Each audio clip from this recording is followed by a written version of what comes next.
Are you listening? Damn. What's up, fish gurus? A couple weeks ago, after James acquired some SPS corals, there were some corals that were extremely stressed and then eventually perished. In this video, we'll go over 4 topics with regards to keeping SPS corals: water temperature, water chemistry, water flow, and Bicolor Blenny. Is it SPS safe? Let's get into it.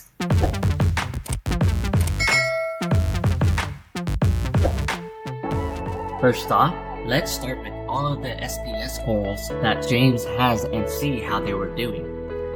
This coral appeared healthy at first, with polyps extending. However, you can see tissues receding right where the arrow is pointing at. Certainly not a rapid tissue necrosis.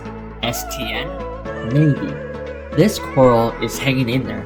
Polyps are slightly extended, no loss of color. We think this one would be fine. This coral looks like a goner. Lost 90% of the color. James decided to cut this one off because he had nothing to lose. He might as well do some experiments, make some observations, and learn something from this.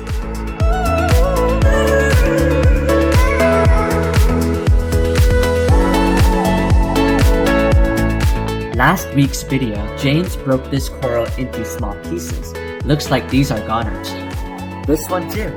It's got nearly all bleached out now. This Monitpora looking one has remained the same for weeks now. No polyp extension yet, slight discoloration. Same with this one. Remained the same for about 3 weeks too. This one was beginning to bleach from the bottom.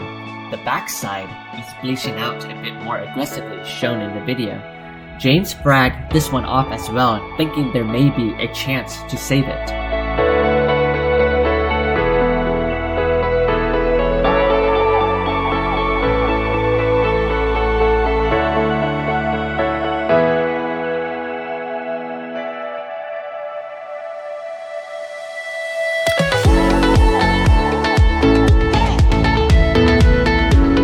Lastly, James was having issues with this one too, just not so happy.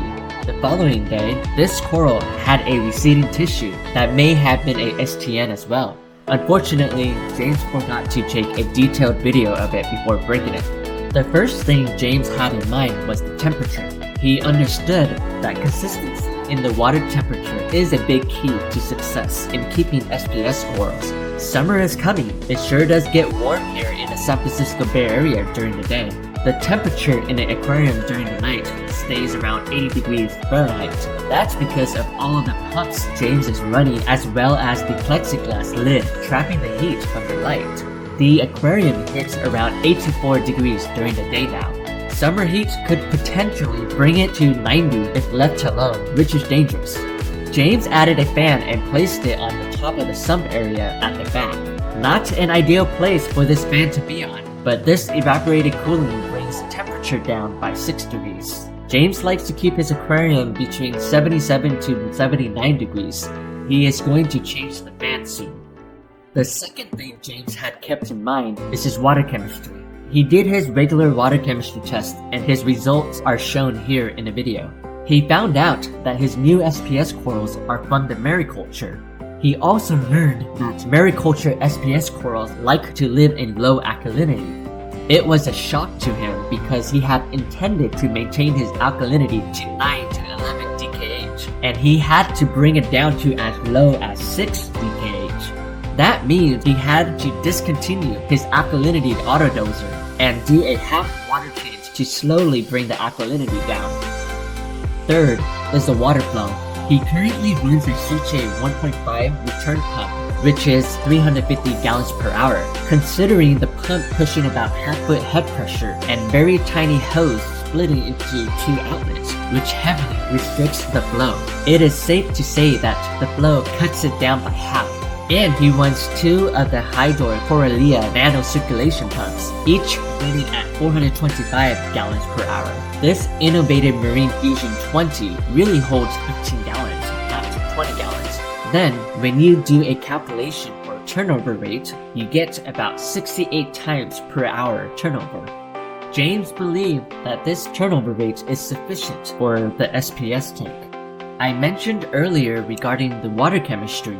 James got the time to do a water change. Prepping the water is very crucial to James. Not only that the salinity should match, but the temperature should also certainly match as well. This is solved by adding the heater to the premium salt water. Temperature shock should be avoided at all costs. As James drained the water, he began with siphoning the detritus in the sump area first. Then, he used a turkey baster to gently blow the sands to pick up the detritus. Using the gravel vacuum would have been preferred, but he did not have it in hand and used what he had for now.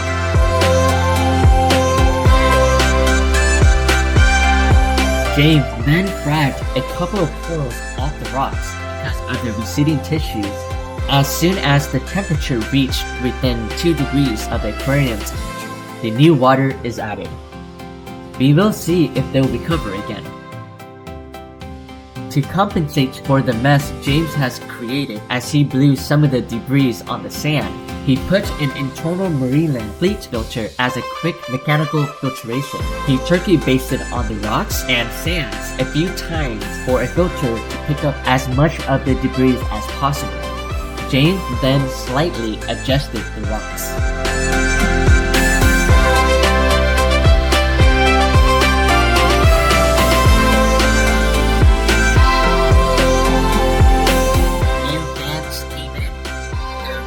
Quieter, and they are on a timer.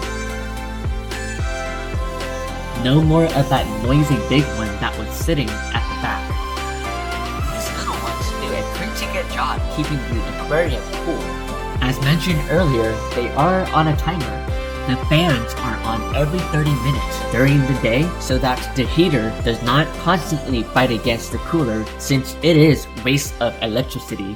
James monitors the temperature 2 to 3 times a day, and he will adjust the timer when the summer hits. Another water chemistry is tested after a water change. This time, James only tested for alkalinity, calcium, and magnesium since they are the 3 main chemistries that James monitor and adjust on a regular basis. Alkalinity did drop a little bit, but it is still pretty high. He will not do another water change just yet. He will wait and let the alkalinity decrease in itself. The fourth and last thing James had mentioned earlier in this video is the Bicolor Blenny. Is the Bicolor Blenny SPS reef safe? According to the Reef Aquarium Fishes book by Scott W. Michael, Bicolor Blenny is marked as an occasional threat to some stony corals. He also indicated that Bicolor Blenny has been known to nip large polyp stony corals and may nip at some small polyp stony corals.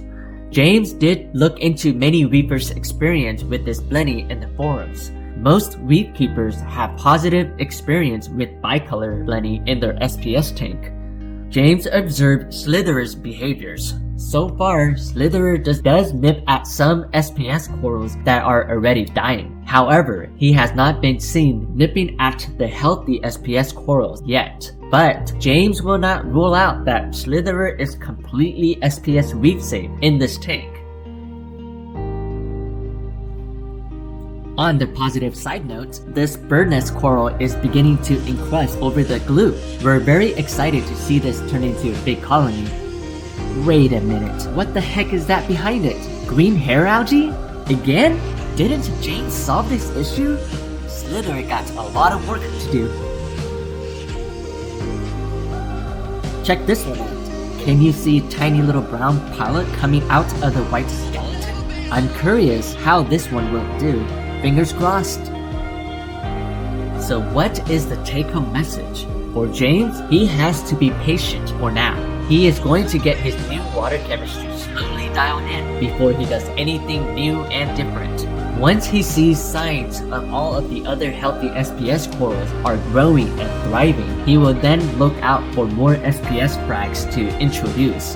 At the same time, he will continue to monitor his Bicolor Blennies, Slitherer. But don't go anywhere just yet, humans! Check out the videos on the left for more of James' aquarium videos. We will continue to update you on this Nano Reef. Also, Trump the Clown still needs a coral to host on. The music video is on the left as well for you to click on now. And we will see you there. We got fishes to feed. Yadadaning. Do the this face.